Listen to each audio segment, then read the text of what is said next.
ATRAC, Atracció de Coneixement per a l'Inclusió Social. Projectes Europeus, 1st of October 2020, recorded by Susanna Fraser, organised by Oriol Lopez. Welcome everyone to today's roundtable between Projects Traction and So Close. My name's Susanna Fraser. I'm wearing a blue shirt. I'm sitting in quite a dark room with a stone wall, and I've got brown curly hair. Today we're doing the second in a series of activities for the project ATRAC, which is based on a proposal won by the UAB in a call for funding from La Caixa in their Projectes de Reflexiò 2020. Today's session is going to be split into two parts. In the first session, I'd like everybody to give a brief introduction of themselves and a description of themselves and what they're involved in. And after that, we're going to move on to a debate moderated by none other than Pilar Orero, who I'm sure you're all familiar with. The debate's going to be structured around 6 key questions we're going to aim to answer in the conversation, with the goal of identifying a common challenge around the theme of welcoming migrants into society, which is at the core of both of these projects to quite a large extent. We had the first of our ATRAC activities this morning in the same format, actually, with members of the City Council in Catalonia. And there'll be another in November with NGOs and youth migrants. The goal of these 3 activities is, as I said, to identify a shared challenge, which will then be applied to 2 workshops we'll be doing with youth migrants next year. And they will try and develop solutions to these shared challenges. And there'll be a debate at the end where we'll present the results of the project. So without further ado, perhaps Pilar, would you like to start? Okay, thank you, Susie. My name is Pilar Orero. I am sitting in my office and at home. It's a large office, and I got on my left side a bookshelf and 2 pictures at the back. I am well built. I'm 61. My hair is grey, and I'm wearing some round glasses. I work at UAB and at the Universitat Autònoma in Barcelona in a research group called Transmedia Catalonia. And our focus is to understand communication issues and always with the most vulnerable people in society.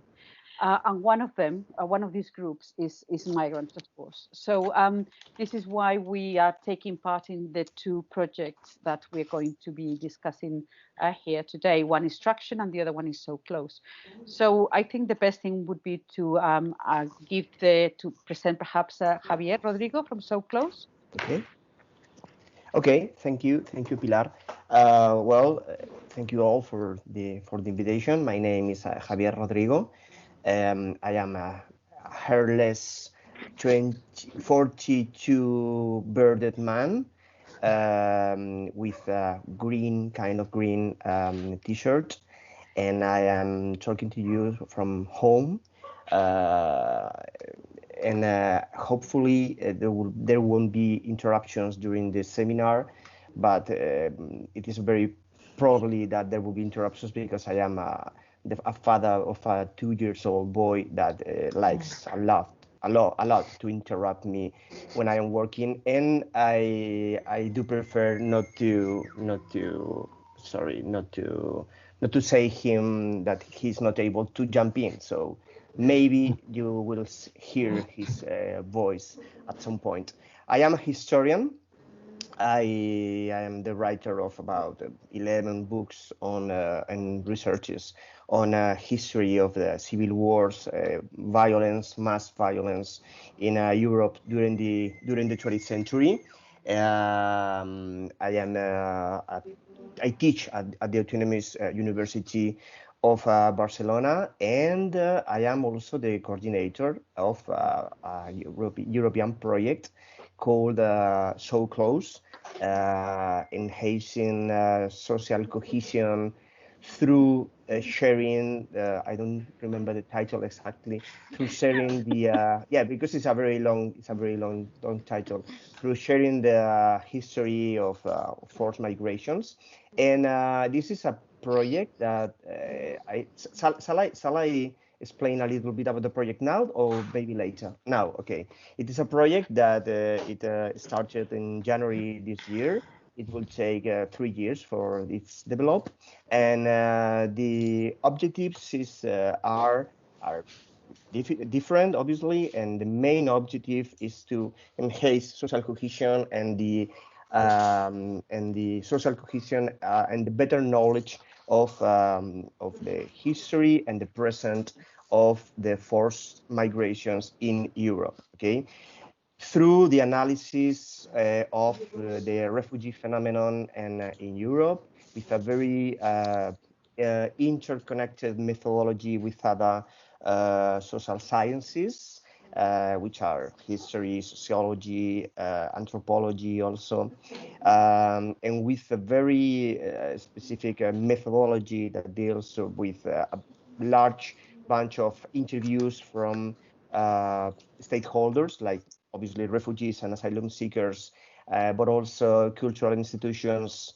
also politicians, also academics, and many others through the large number of interviews, focus groups, etc., will aim at creating also a number of digital tools that will enhance this sharing of cultural heritage of the forced migrations. Okay.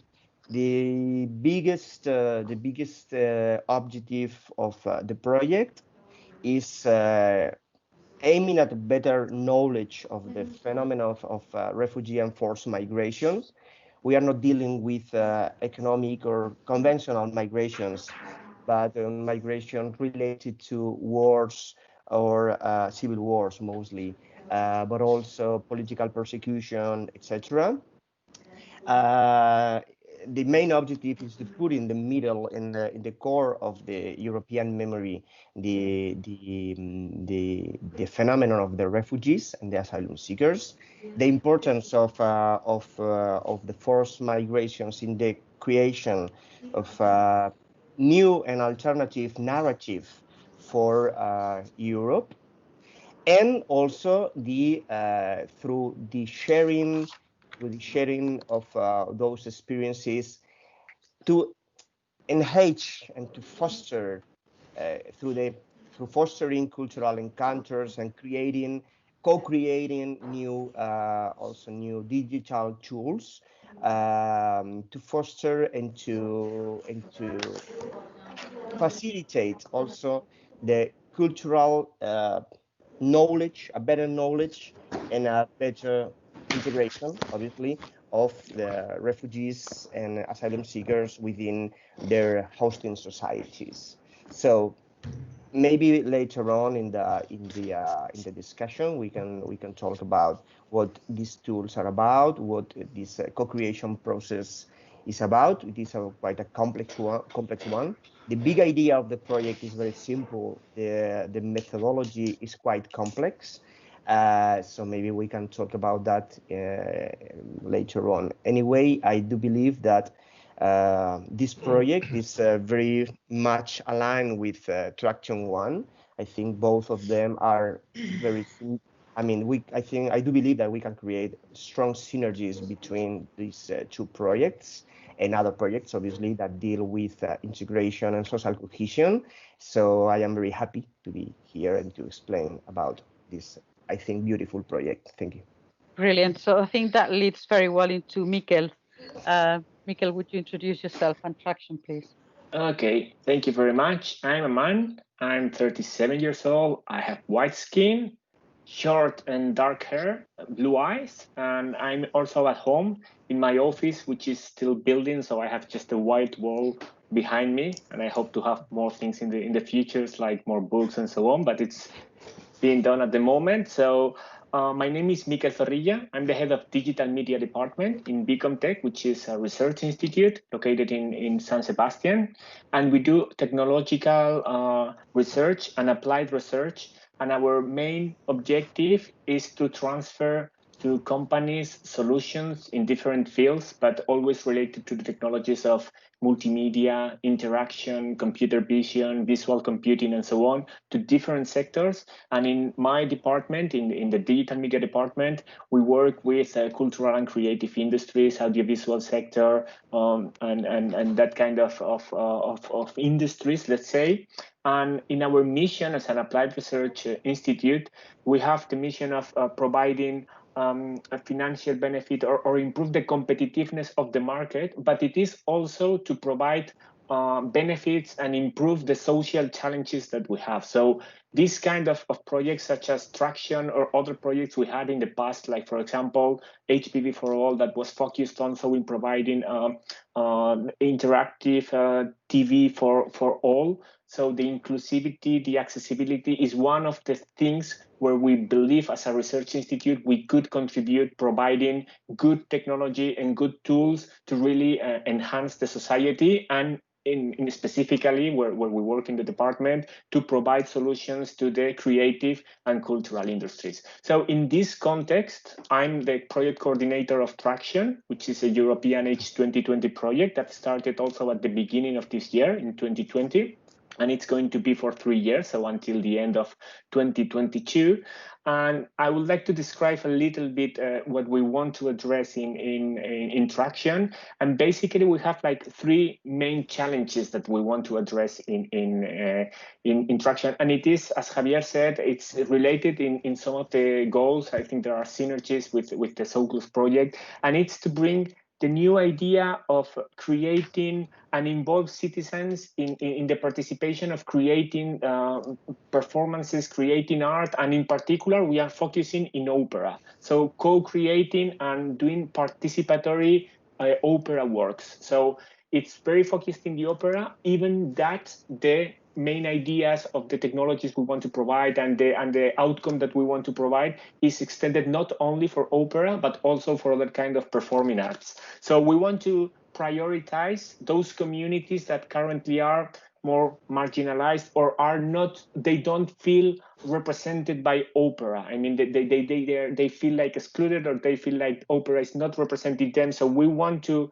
really focus on those and really make part of, I mean, we need them to feel like opera really tells their stories, and they feel part of that, and empower that people, those communities, to become really the creators with all the owns and all the rights to express their view of what they are in this Europe, in the country, and in the world. So that's the first challenge, this co-creation and participation. So for that, we really aim to create novel audiovisual formats and novel language and a novel form to tell stories. So for that, we want to really do some experimentation to really explore novel audiovisual formats, to learn how we can use technology to enhance a traditional performance, or even to do a completely digital performance in this COVID area where the digitalization is so important. And the third challenge, which is already mentioned because it's implicitly in everything what I say, is to embrace the new technologies, because we believe that the technology could be in the middle of this co-creation process and in the middle of these novel audiovisual formats, fully digital, or improving with technology the more traditional performances. So just to finalize a brief introduction of Traction, we just want to, I mean, we know that this challenge is very big, that we are not going to solve everything, but at least we want to research here. We want to provide a step forward in the right direction and share everything we do and the knowledge with the community, so others can follow the road that we start. Well, we don't start. I mean, we continue a road that others started. We just make a step forward in the right direction, and we share this knowledge so others can continue in this step. And we want to create this bridge between the opera professionals. So we have different organizations in Traction, like very big opera, traditional opera like Liceu, other art institutions like SAMP, that Paulo is represented here, so he will explain better what they do, and other opera institutions and organizations like Irish National Opera, which is very new. It's completely working in a different way like the CO do. So we want to really provide a solution for such different ways of addressing the opera and these professionals, and create a bridge with these communities at risk of exclusion or not sufficiently integrated in that opera. So we have like 3 trials, one in Barcelona to create a community opera in the Raval neighborhood, where there is a lot of diversity there, a lot of people from all the places, languages, cultures, and so on, and they live very close to the Liceu theater, but they probably don't even feel represented of what's happening there in the theater. We have in Leiria, Sam, which is working in a prison with young inmates, and we want to create also their community opera part with them. I mean, they will be created from the beginning of what's going to be said in that opera, and involving their families and all their environment. And also in Ireland, where they want to provide a fully digital vision of an opera to the whole Ireland, which is very diverse, with people's with areas that they don't have access to a theater, with are very rural and so on. So they want to provide virtual reality opera and immersive experiences. So that's I mean, a brief explanation of what we are doing in Traction, and I'm sure that in this discussion we can go further in different aspects and know more about the project and what we are doing. Thank you so much. Thank you, Mikel. Then we have Richard. Would you like to introduce yourself and audio describe yourself? Hi. I'm Richard Willisy. I'm a male. I'm in my 50s, 190 centimeters, 90 kilograms on a good day. Darkish hair, darkish fairish hair, depends on the light, how the light catches you, you know. I think that's probably about it. I'm wearing a black shirt. I'm exec director with Birmingham Opera Company, which as implied by the title, is an opera company based in Birmingham in the UK, which is one of the youngest cities in Europe, and a city in terms of ethnic demography, which is close to having no overall ethnic demographic. So in particular, the Black and Asian communities are very strongly represented in the city. And it's very much an international city. Opera, of course, being an international art form, is very lacking in its audiences in terms of a variety of ethnicities and demography. So one thing that a mission of the company in Birmingham is effectively to get opera out of its ghetto, because it continues to talk only to a very narrow section of society, or is perceived by a wider society as speaking only for a very narrow section. So one thing that we do is we don't have a building of our own. So all the work that we do takes place on somebody else's terms in some form or another, whether that's an architectural terms, in a nightclub, a community centre, an old people's home, a care home, a hospital facility, a community organisation, and can be multi-scale, can be one singer and a piano, up to a full City of Birmingham Symphony Orchestra with a full cast. And in each of the performances that we do, we involve volunteers. So we train up to 250 volunteers out of the 10,000 people we meet each year around the city to take part in the show. And anybody has an opportunity to take part in the show as an actor, or as a chorus singer, or as a dancer, or sometimes as a poet, a performance artist, kind of almost whatever it is that they feel that they can bring.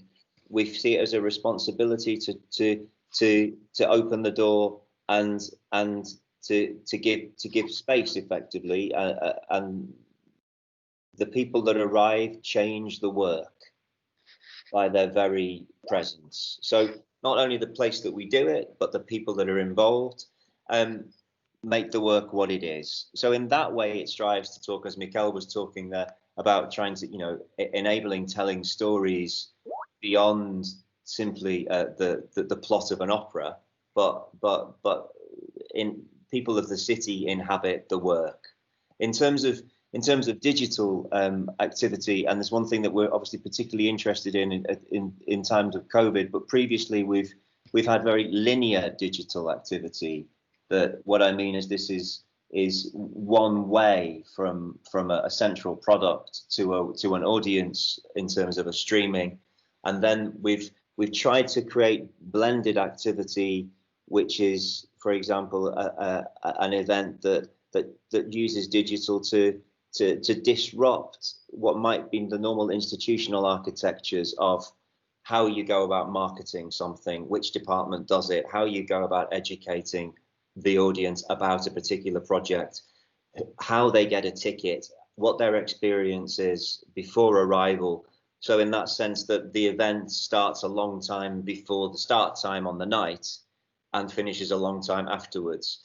We've tried to use digital as a way of you know, for example, on one occasion, not telling the audience where the show was until the day before, and they'd get it in an email, and they'd turn up like they would at a nightclub with give their postcode and a name, and that's how they get in.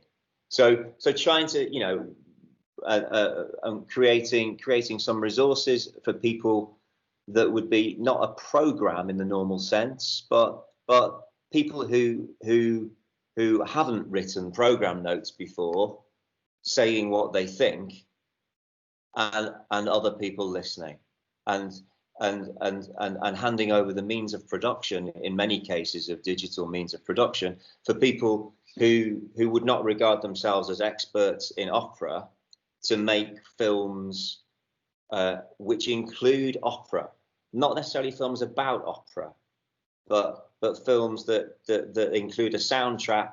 For example, we did 13 films for a Stockhausen piece a number of years ago, we trained up a group of people over a period of 6 weeks, and they delivered their own interpretation of what Stockhausen's music is by making their own film. Not an academic analysis of it, but an experiential response. And that served as almost a, you know, an empathetic or emotional or human, personal, social opening to a work which might be academically regarded as impenetrable. So finding a way of harnessing as many voices and as many experiences, and without a strange thing to say at the end of a 5-minute explanation, but without explaining too much and not making work about work, just making work in response to society and trying to hand over the means of production.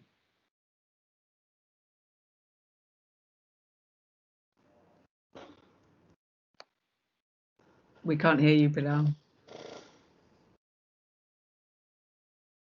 Not yet. And now? Yes. Since we are in opera, Magda, I'll leave you at right at the end. Paul, can you tell us who you are and what you're doing, please? My name is Paulo.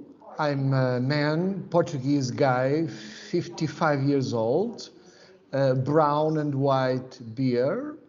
I'm daltonic, so I don't know the color of, well, I'm in a white space because it's quite new also. And I'm a musicologist. I work mostly now in my city, Leiria, preparing with a team the application for the European Culture Capital in 2027. But my artistic world are connected with a musical company that prepare concerts for babies. And I'm artistic director of a little school of arts in a little village in the center of Portugal, which is a little country also.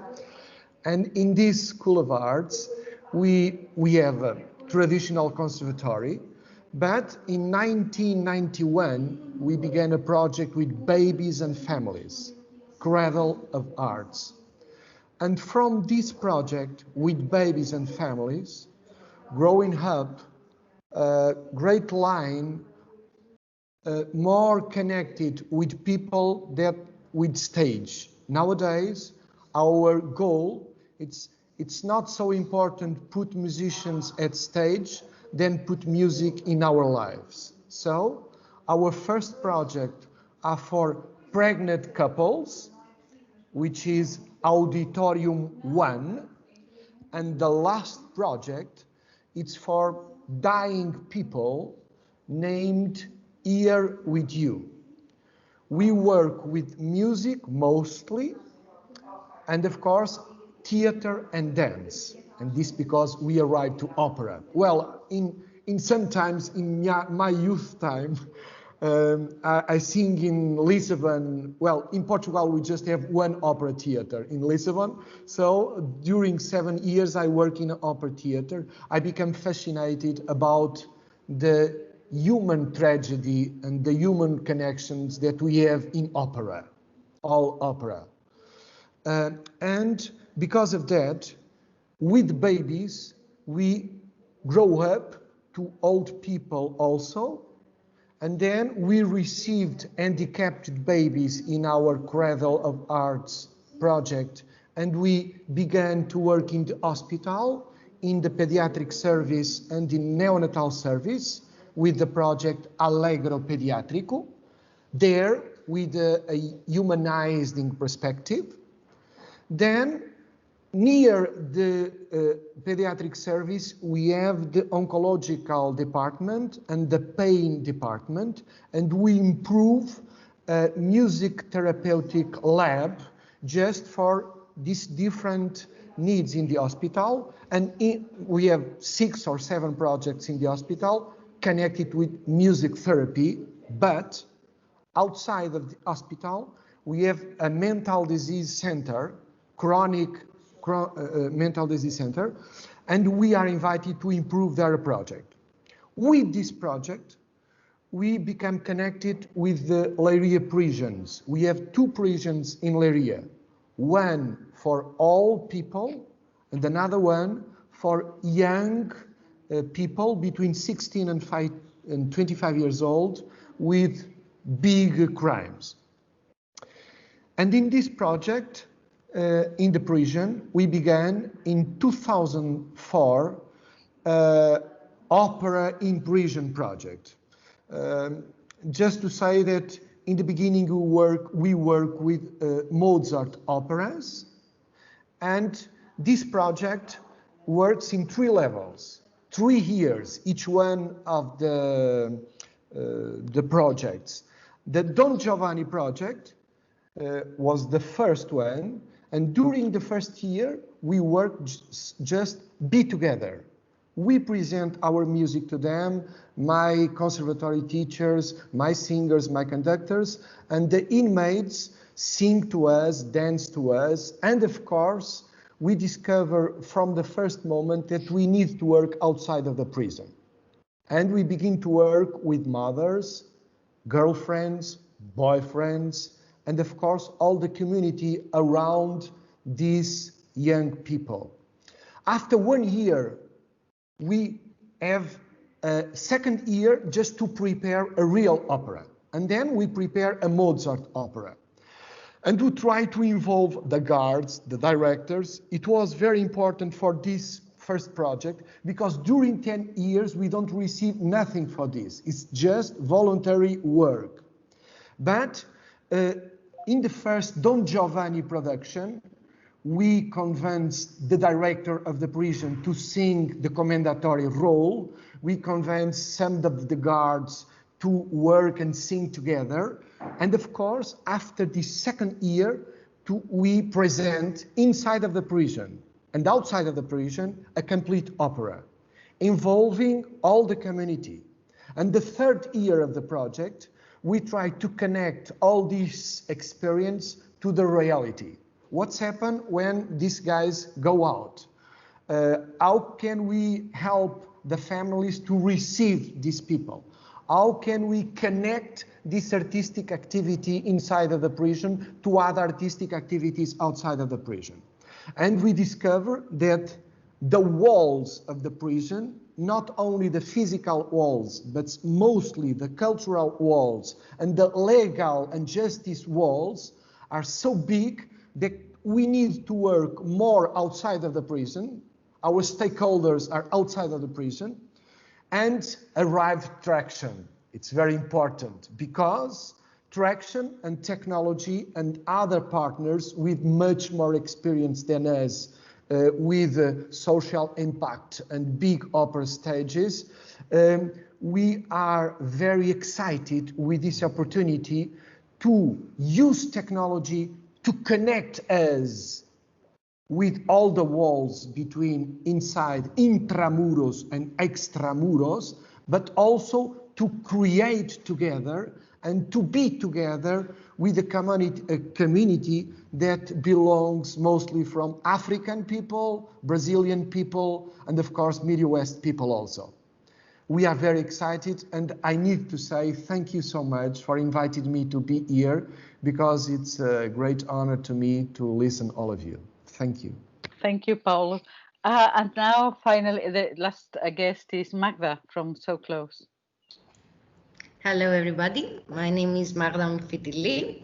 I'm an ordinary white 39-year-old woman with blonde hair and a purple t-shirt, sitting in my office at my living room with a lot of theater paintings besides me. I don't have such an interesting life as Paulo and Richard.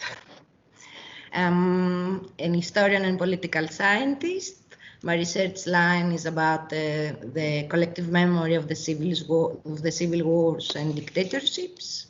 I'm a postdoctoral researcher with the UAB team, and I'm responsible for the interviews and the focus groups in Greece, as well as establishing synergies and bridges between narratives of past and present forced displacement.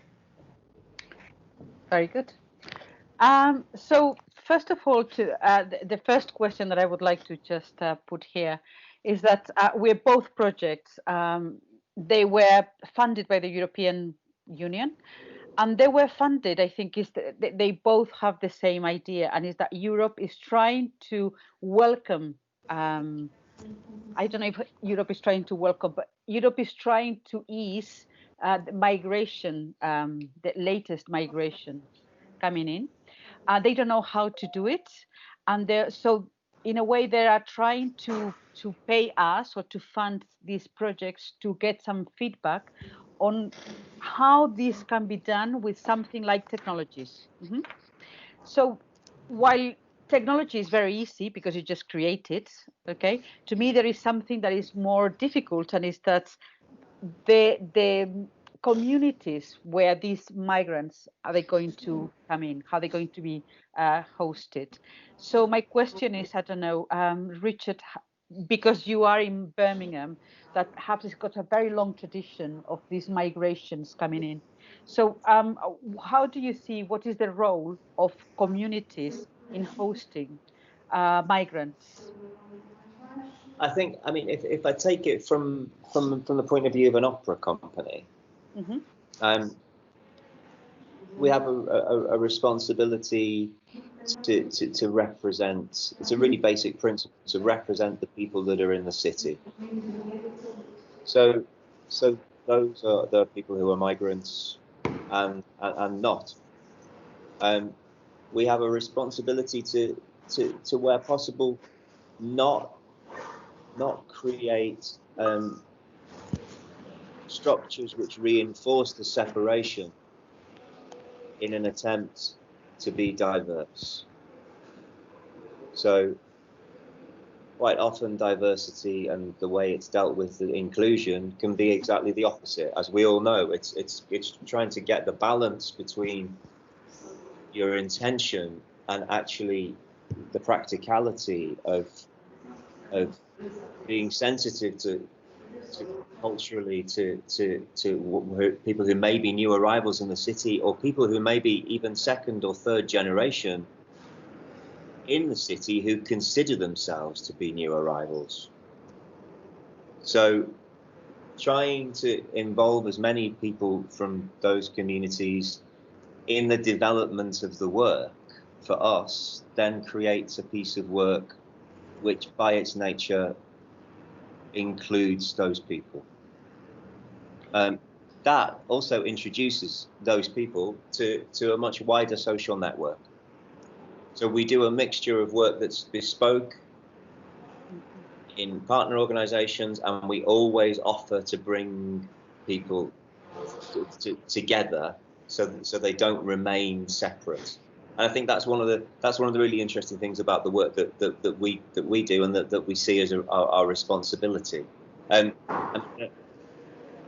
there are some other things I think about the work that's commissioned to look for universal experiences, in a sense that we've done quite a lot of work on an idea of displacement and experience in life being something where somebody feels as though they're disassociated. So that looking at ways of not just geographical migration, but cultural migration. And that can be changed between generations or between postcodes. but looking at recognizing that this is an issue and a challenge for everybody, whether they were born in Birmingham or not, and trying to tell that story, which then can include everybody as kind of a human experience. So that's a kind of principled starting point, with obviously all the caveats of how successful are you at it. Yeah. and wanting, looking for the feedback actually to see how you have done actually. Mm-hmm. And that actually makes me ask Javier, because again, I think many of the issues that Richard was mentioning are very much part of exactly. So is the same question. How do you see what is the communities where they are hosting the new? But in your case, I think it's even more pertinent or more difficult, because the communities that you're talking about are very vulnerable because they are they've been displaced by force. So it's not just someone looking for a job or for a better future, or they were forced. And I think perhaps that has a further implication. Yes, absolutely. And I was listening to Richard's explanation very carefully, because I have the feeling that many of the questions he was raising are applicable also for the issues we are facing in so close. You have to, fortunately, and this is something that Magda can speak more about, because she's been doing a lot of interviews during the last months with refugees, asylum seekers, vulnerable population, but also cultural institutions, academics, etc., etc. Fortunately, we are almost achieving the number of about 200 interviews from these asylum seekers, refugees, cultural institutions. So we are starting like having a picture of the situation right now. And what we see is that, first of all, as you were mentioning, Pilar, we are dealing with very vulnerable population, very people suffering really hard experiences. And you have to imagine, you have to realize that Magda is working in Greece. So working in Greece meaning working in the very first line front of this new horrible phenomenon of the forced migration, dealing with escaping from war, escaping from burning your homes, etc. And what we are seeing mostly is that not only as academics or as hosting societies, this invisibility of this phenomenon is quite evident, but we are seeing also that they feel themselves invisible. I mean, we are talking about people coming from Syria, Iraq, Afghanistan, Ukraine. Maybe in the next week, in the next months, we will also dealing with Armenians coming from Nagorno-Karabakh.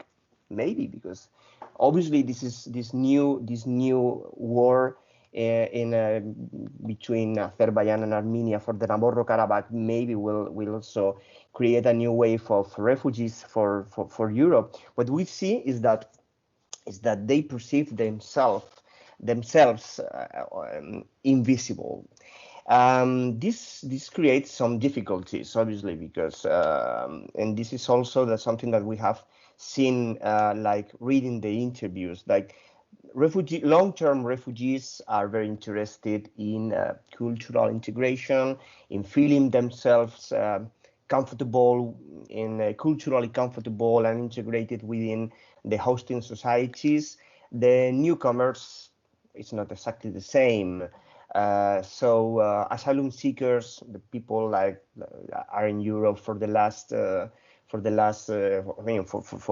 some months, are not interested at all in or very little interested in cultural integration. So in participating in workshops for creating digital tools for cultural institutions, which is great, and I'm very happy that the European Commission feels the need for funding us for creating this. But, and this is something that Magda will also I'm sure will also confirm, what they ask us is for help in many ways, job, language, etc. And I think this is also something that may create a synergy with Traction, because your migrants are maybe stable migrants in Europe, people that maybe second generations, but maybe you will also have to face this other phenomenon of the newcomers and how to deal with that also, because these migrants, these forced migrants, let me underline that we are also always dealing with forced migrations. These new migrants maybe will feel like, well, opera is interesting, but we need other things. For instance, and I am finishing, one of the objectives of our project is the co-creation of new innovative tools for sharing experiences, for sharing, for storytelling, for first-person histories of forced displacement, of war, of culture, obviously, singing, dancing, not only negative issues, also positive ones. But what we have seen after reading like these 200 interviews is like many of them, and maybe Magda will confirm, is that when they speak about culture, they speak about the culture of their own countries, obviously. But when they deal with the interaction between their culture and the hosting culture, the hosting society, the culture of the hosting society, the principal issue is language. What they, and this is Pilar, something that is fundamental. I mean, this is one of the reasons why you and Oriol are in the project, because this is like a key point for us. I didn't think so at the beginning, but we have realized that a key point is that these tools could also help in understanding each other through language, which is something very interesting, because we thought, okay, let's do like video games or whatever. No, I mean, yeah, they are interested in dancing and music and in history, obviously, but they are very very interested in understanding in language. So, well, I don't know.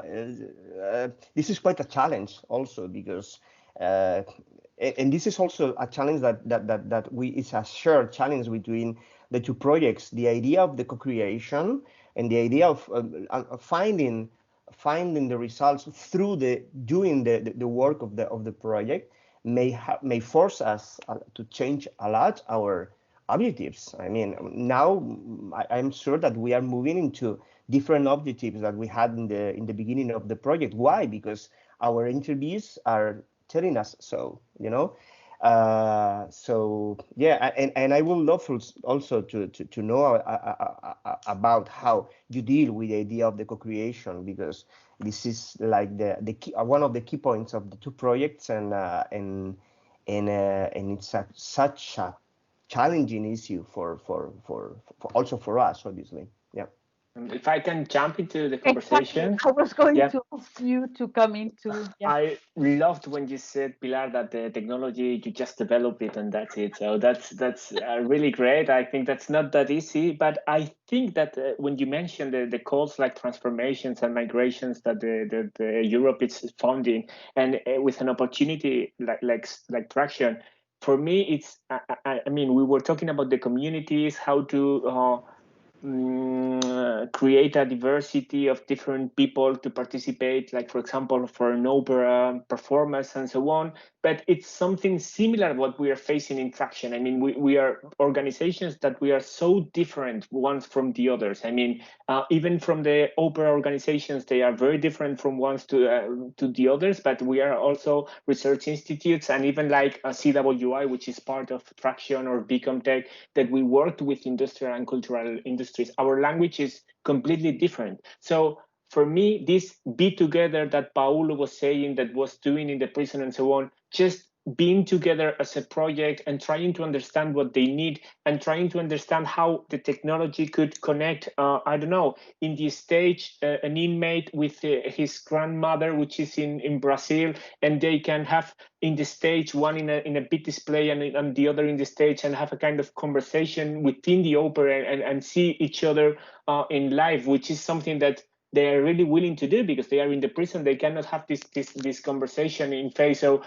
using technology to address that kind of things, we could really see straightforward things that we as technologists, we don't even think about that. So really having, I don't know, the vision like Richard or Paul or something like that, it's really great. And even if I know that the Traction, we have our objectives and we have to fulfill them and provide an outcome, just being together as a project and trying to understand each other, I think it's quite a very big improvement for us. So that's just what I wanted to say, that you just need to develop the technology, but knowing what to develop and really facing a really social challenge and really providing the technology as a solution, that's the key issue. Because I believe that the technology itself, it's not a solution. I mean, it's not going to face the co-creation. It's not going to face the diversity. It's not going to help it's the people and the persons behind, with the projects like SAMP is doing, like Opera Birmingham is doing, like Liceu is doing, like Irish National Opera is doing, the ones that are really going to improve the society. And technology, with those ideas behind, with those people behind, could be an accelerator, a facilitator, and so on. But technology could be also something bad if you use it bad. It could, I don't know, go deeper in the marginalization. It could have a bad effect. So the important thing is to create the good people, to put the objectives in the good direction, and use technology to go faster and better in the right direction. Absolutely. And I don't think technology is easy. I think technology, you can control it. Yeah. Well, humans, you can't control it. But don't forget about the artificial intelligence and the control and so on. So we won't talk about that. Okay. But I think that while now you won't like that. Well, I think that while Paolo and Richard have it easy because their language is music, I think Magda has it very, very difficult because her language of interaction is not music. It's languages, it's natural languages. So what is the technology for you? How do you do the technology? Does it help? Or is it a barrier? How is technology helping you to interact with your forced displaced people, to ask them for their first person narrative of their travel or their experiences? Or how is it working for you, technology? Is it helping or not? Yeah, thank you, Pilar. Yes, I think it is working because there are things that the refugees already are doing with their own ideas for their own purposes based on their own experiences. For example, there are a lot of auto-organized small communities in camps and in closed centers that have videos, cameras, and are producing small videos where, for example, they're describing a nursery that was made by them, or like festivities and things like that. So I think it's very important to empower these populations, giving them the right tools based on their own experiences, their own needs. Yes. And sometimes sometimes we have to intervene in order to connect the past and present experiences. Mm-hmm. For example, in this context, if the refugees produce their own videos inside the camps, we can compare it with photos with the daily lives of women exiled during the Greek Civil War in camps, also on the Greek islands.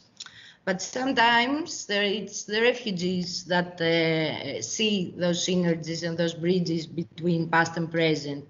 For example, there was a Syrian young man who in the interview said that if I'm sending a message to the European people to understand refugees, it's very easy. Just go to the World War I and World War II and the war in Syria, because unfortunately it's the worst crisis after World War II. So it's the longest war and it's the biggest number of people who got displaced and being refugees around the world. If you read about the history of the World War II and after, it will be easy for you to go to refugees and understand what that means. Yeah.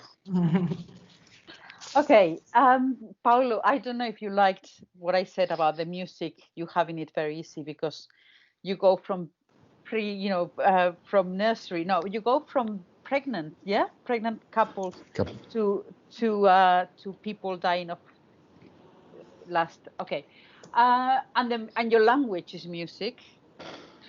Does the technology help you in any way? Because your language is there, your communication is there. Then how does technology help you beyond that? Or you could do exactly what you're doing without technology and it would be the same?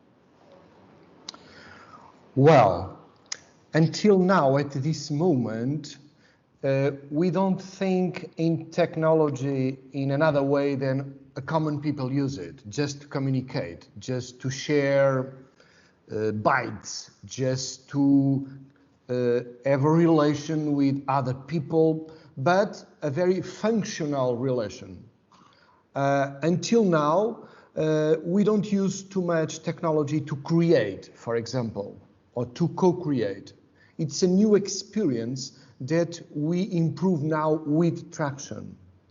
But we need to think that before music, we used sound, just sound.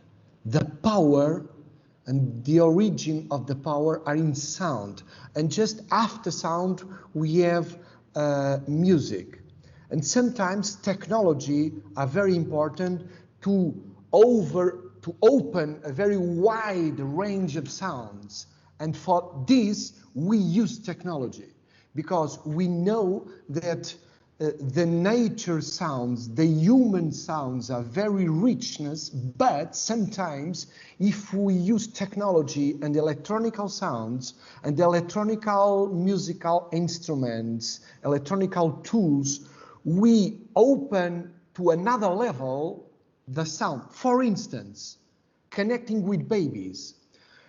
One of our first projects with babies, it tried to improve a womb, artificial womb, to create the quality of sound movements that we have in memory from the intrauterine life. And without technology, it's impossible. If we don't use technology, I will try it, of course. My first experience is to surround and put in the floor and in the, I don't know the name, around all the public different musicians. But when I want a sound movement, it's a completely different exercise for the artists to improve this, because if with one computer and nine sound speakers, I produce this in a very different level. So, yes, I use technology to work the sound and the movements of the sound, and disconnect us a lot. But for the inmates, just to give an example, sometimes the inmates want to show us their own lives and their own musical languages, which we don't know at all. And if I want to show them a Mozart area, I take my pianist and my singer and we sing to them and we show. But for them, without technology, it's very difficult to share with us all their cultural world. So they use forbidden mobile phones and forbidden cards in the prison without guards to show us this, and sometimes they just connect us with their families, and their families share with those, with us, videos and sound files. So at this time, technology improves our relation. But now I have another idea about technology with traction, because with traction I aimed to co-create and input the co-creation process with this helpful tool. It's dialectic to me. As you know, opera lives mostly with the physiological experience of the skin with the acoustic voice. When we amplify the human voice, we are using technology. Well, there is a lot of discussions, of course, Richard have, and it's another level when we speak with an opera singer, with a sound speaker. And now I'm very interested in expected this technology, not only to put together inmates and families, of course, this is very important, but singing together, sharing intensive aesthetical moments at the same time with technology, this is very important for us. And Javier, you have your hand raised. Yeah, but I mean, I am sorry, because I was enjoying a lot of what Paulo was saying. I was fascinated by the He's word. like that. He is a snake enchanter. We're all going. Charming, yeah. Yeah, I'm sorry to go back to to what I'm going to say, but yeah. No, because as you were asking Pilar about the relationship with technology, well, in So Close, we I mean, our stakeholders, our interviewees were asked about the topic of technology, and they were all the time like speaking in hypothetical terms, because we still don't know which kind of technology or what type of digital tools will be created. Maybe we will be able to make it arrive to the aesthetical world that Paulo was mentioning, that I will love to, like, singing together will be like a big result for us. But in our project, technology is mostly like based in two objectives. One is the creation of artistic products. Obviously, I mean, arts is like one of the vehicles for communication within the project.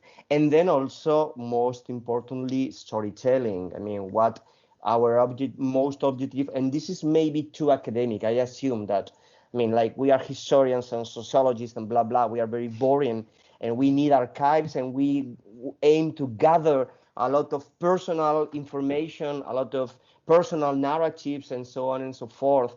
And while maybe we should just enjoy the moment of the focus group and the pilot, and just don't think about like big issues like making a big archive of personal histories. Anyway, we are aiming to do this big archive, and through the uses of technology. And what I can tell you about the uses of technology is that our interviewees were very happy about the idea of the using of technology, mostly in learning, mostly refugees, in learning about the host country culture, assistance with language, connection with home country, the right to information. But it is very interesting that they were, I mean, there were like some negative issues that maybe you will also face in interaction. One of them, I am reading because I have the info in front of me. Human contact cannot be replaced, which is totally true, obviously. Second point, the use of technology can make easy the online hate crimes, which is something that made my mind explode. The third point in negative terms, it promotes lack of concentration. Interesting. And last point, which is very, very beautiful for me. I mean, I love this one from the interviews. These technologies should not be used by children. These are like the four big negative elements that our refugees and stakeholders, mostly refugees, and this idea of mobile phones not being used by children was raised not by academics, not by policymakers, but by refugees, which is quite interesting, because when you go to analyze what the relationship with technology is, like 90% of them analyze their relationship with technology through the mobile phone. It is the mobile phone, the tech, the object. I mean, it's not the computer anymore. It is not the I don't know. It is not the hi-fi. It is the mobile phone.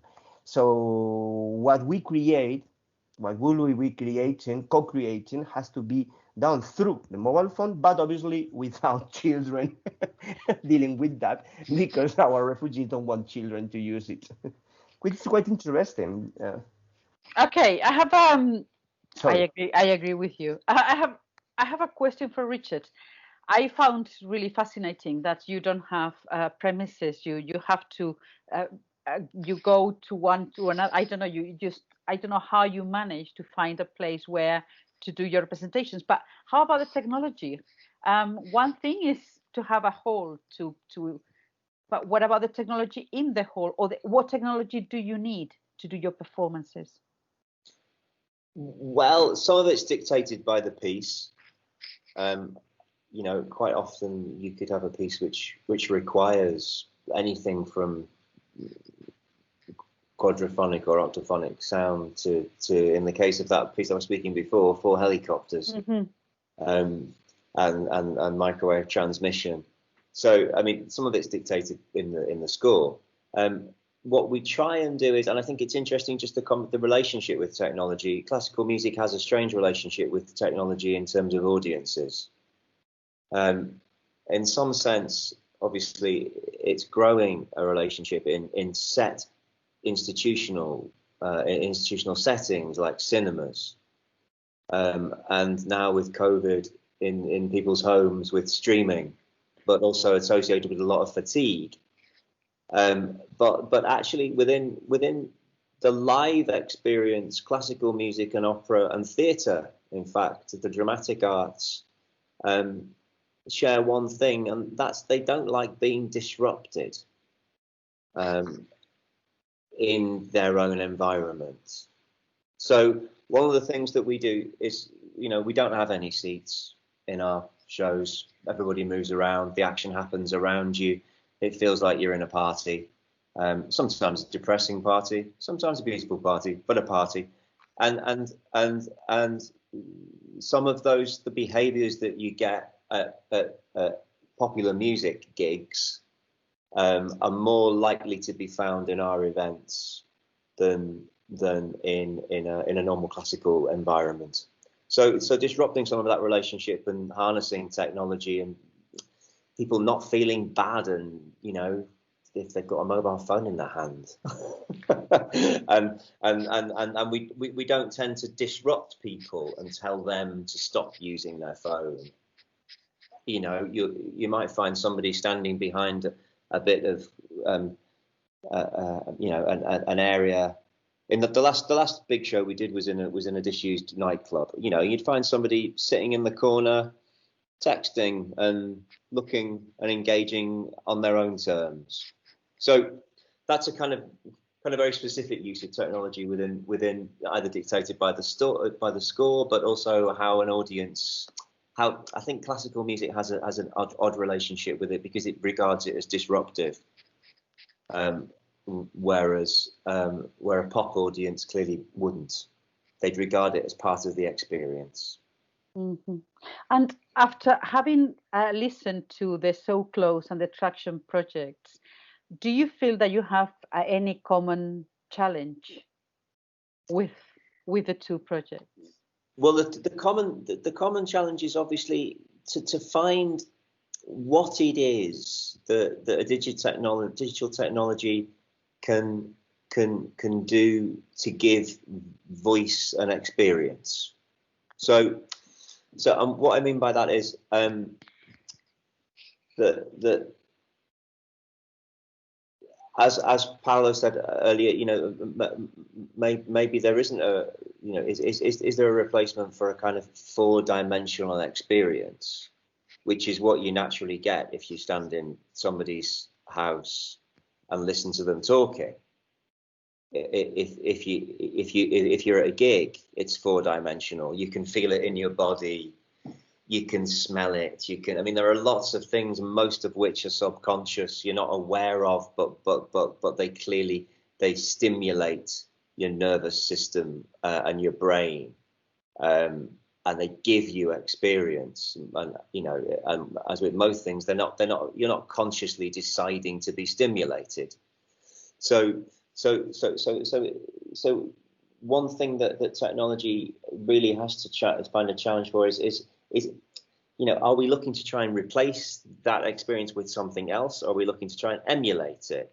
Are we looking for it only as a way of harnessing what it's good at? So you wouldn't necessarily ask a singer to dance or a dancer to sing, Yeah. What is it that the mobile phone technology can do, which is of use to break down some of the barriers? But the barriers are much bigger. They're stuff like the words that are used to describe pieces, the people that are asked their opinion that are then promoted or foregrounded, the cost of a ticket. All this stuff is stuff that technology can kind of help with, but actually they're bigger obstacles of cultural values that are placed in the way of the experience, not because of technology, because they're already somehow there within cultural industries. So there are some ways in which it might be able to mediate that experience and overcome some of the barriers, and some ways in which where it's clearly not going to be able probably to provide at this point the full-on experience that you might get if you the randomness. Mm-hmm. It's not quite there yet. You can't turn around. Technology's often aimed at getting things right. And experience is quite often full of getting things wrong. Absolutely. You turn away. There's something really interesting happening in this corner of the nightclub, and you turn over there, and you've missed something that was happening behind your back or whatever. But you kind of, because you're reacting and somebody else has seen it and you haven't, and so on. So that kind of stochastic, self-generating environment is one thing that technology obviously has as a challenge, and that actually live arts has as a challenge. But and so that I think links with both things. And then the other thing is how do you create this virtuous circle between a blended model of experience somehow.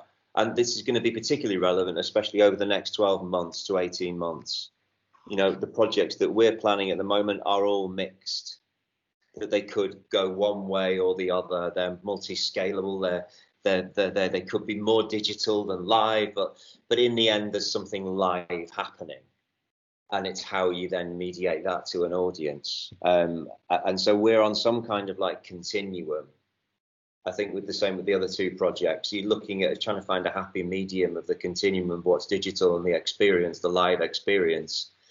And we're doing stuff like, so we're showing archive films, but we're having them with live Q&As with people that you wouldn't normally get to talk to, because it's the live bit, the random bit, that somebody might give the wrong answer or something. That we're trying to get a little bit of that in, and that's somehow what gives at least one of those kind of 4 dimensions that we were sort of talking about. Wow, another snake charmer. I could listen all afternoon. Mikkel, how about, where do you think is the challenge? Yeah. Have you have a common challenge with Richard and with Javier? I think that there's a broad challenge that it's both shared, which is related to the word co-creation, which is, as Richard was saying, give the voice to the people. So I think that the technology could play a specific role. I mean, that, for example, a social network that does not do, something more specific in order to connect people, to promote an asynchronous conversation. You don't need to be at the same time using the technology, but just be part of, have the awareness of what's going on in the conversation, in the creative process, and in something like the opera, which is very multidisciplinary, and there are a lot of things happening because we have the costumes, the singers, you have the scenography, whatever. And I'm sure that in other disciplines also you have a lot of different things that need to be coordinated, and in a creative process, being aware of everything and being able to follow the different discussions and being able to jump in the correct discussion, having the previous information and being able to really provide a contribution there, because you have the right information of what was happening, so you feel comfortable enough to provide your piece of things to that part, to that process. I think there the technology could really play a role, and it's part of the technological things that we are aiming to define and develop in Traction, but it is so broad and it is so big, the challenge, that I don't know if we fail trying to provide a tool that will enable the co-creation for any kind of process, or if we fail doing something very specific for the co-creation, a very specific process within, for example, the opera. So being in the right place and providing a tool which is useful enough and it's not so generic, like something like I could do that with Facebook, or I could do that with other thing, it's really complicated. So let's see, because we are just in the first steps of the first releases of what we are doing. We have user tests by the end of the year. We have 2 other years in the project, but this co-creation tool, I think that if we are successful here, or at least a bit successful providing something useful, could be much more useful than just providing Traction a tool. It could be useful for So Close, it could be useful for other performing arts, it could be useful for those who want to really enable people to participate, to provide a conversation, to provide a dialogue between different, and to really make them participants in the process that you are doing, and have their own to know what's happening and all the information to provide their contributions. And Javier, for you? Well, I totally agree with Mika, obviously, because I think that there may be like some slight differences between the two projects in the way in which we face, or I mean the two projects face the idea of co-creation. But anyway, it's quite clear that the co-creation of the technological tools is based on the final user's needs, which is fundamental for us, obviously.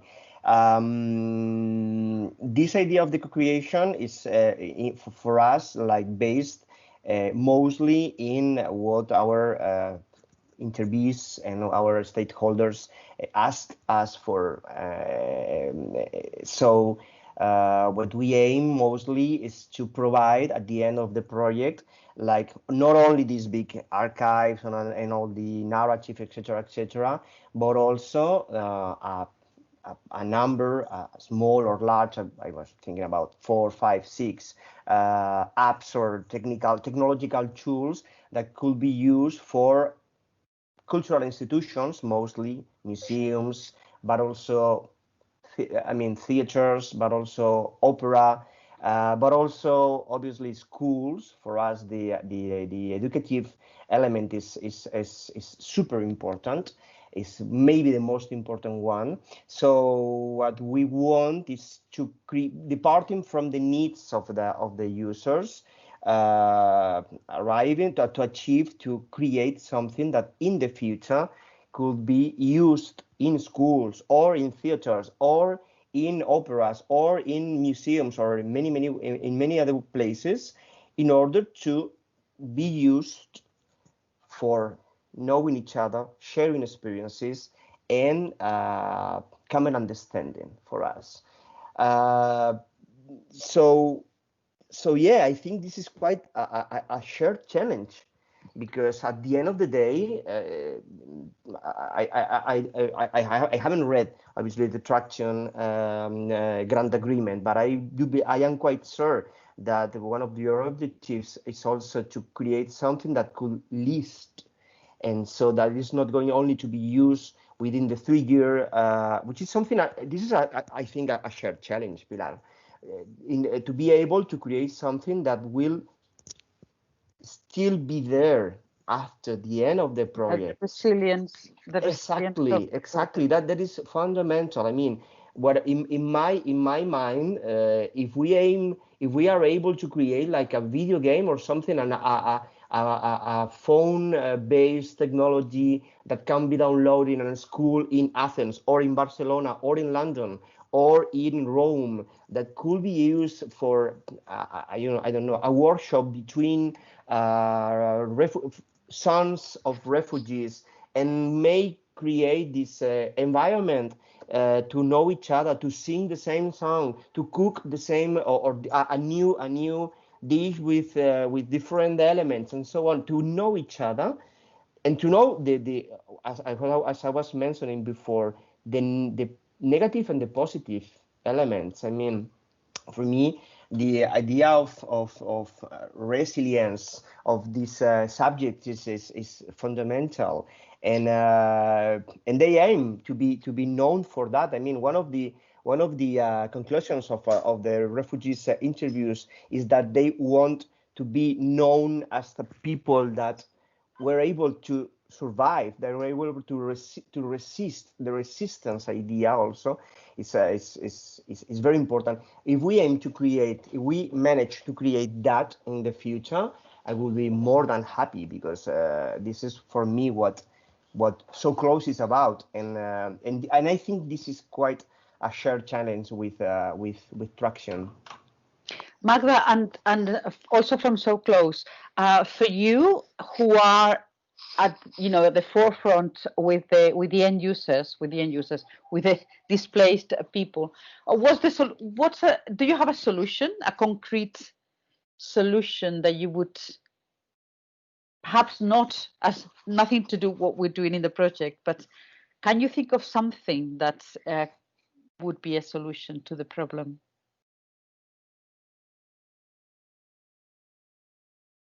Yeah, that's a difficult question. I don't know, I think that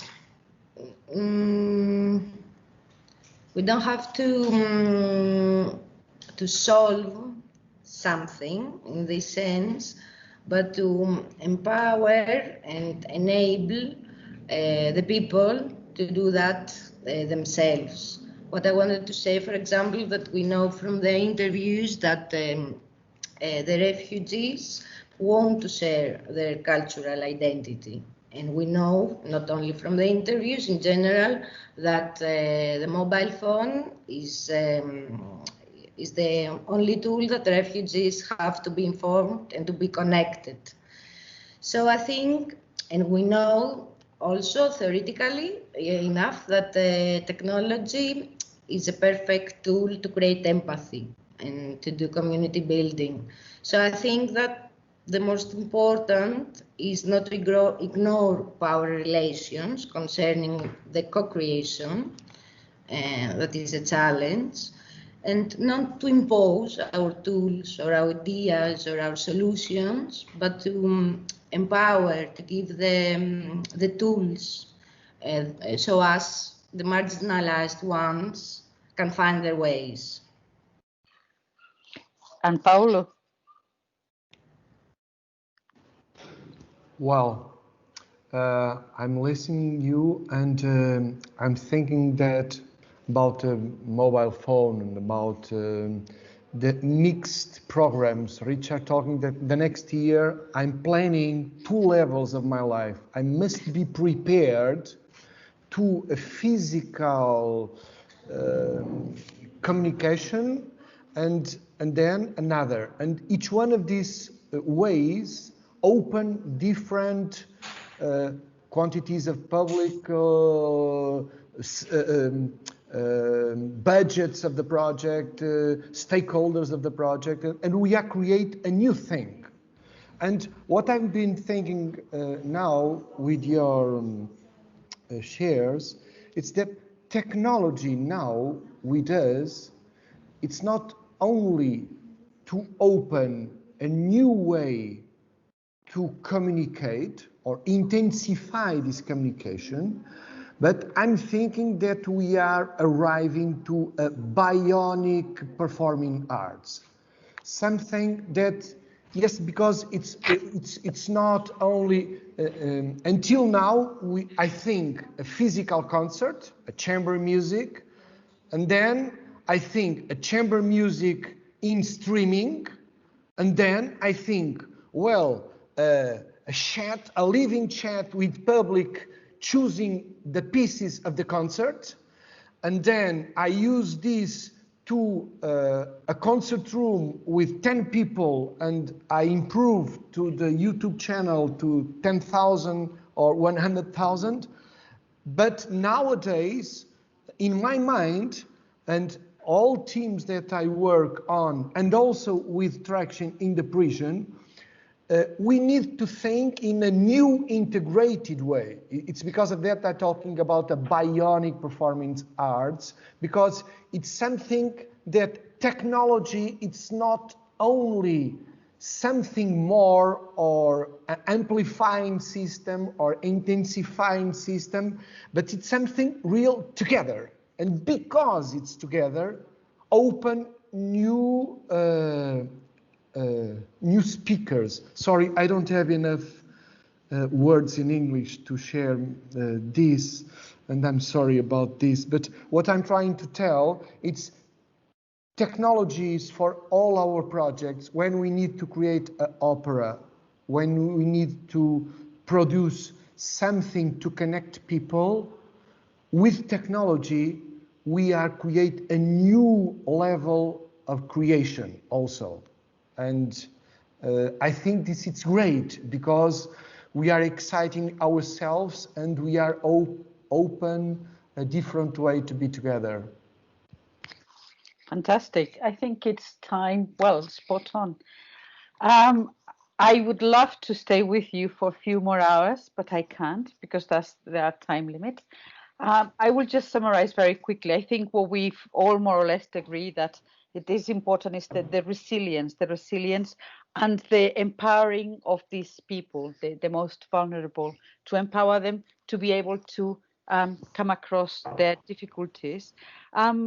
We also, I think we all agree that what they want is also the resilience of their culture, their personal culture, their emotions, their identities that they want to preserve and they want to carry on, and then to exchange this new exchange. The bionic super people that we have to all become. Not just us, but also these people who are very vulnerable. They need to become bionic, but they would only achieve that by being to come together. And I think it's all these Beatles songs. They come together. All you need is love. And I keep on coming to. Sorry, but I think the answer is not 42, but the Beatles and all the Beatles songs. And I think we should sing together, and that would be, I don't know, in lineal times, in not lineal, but we'll sing together. All you need is love. And I think Mikael, drum please, take us.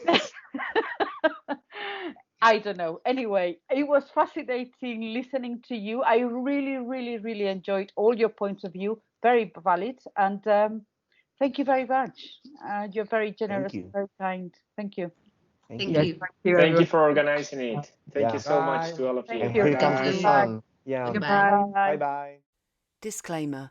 The information and views set on this presentation are those of the authors and do not necessarily reflect the official opinion of the European Union. Neither the European Union institutions and bodies, nor any person acting on their behalf may be held responsible for the use which may be made of the information contained here. This work is licensed under a Creative Commons Attribution, Non-Commercial, No Derivatives 4.0 International.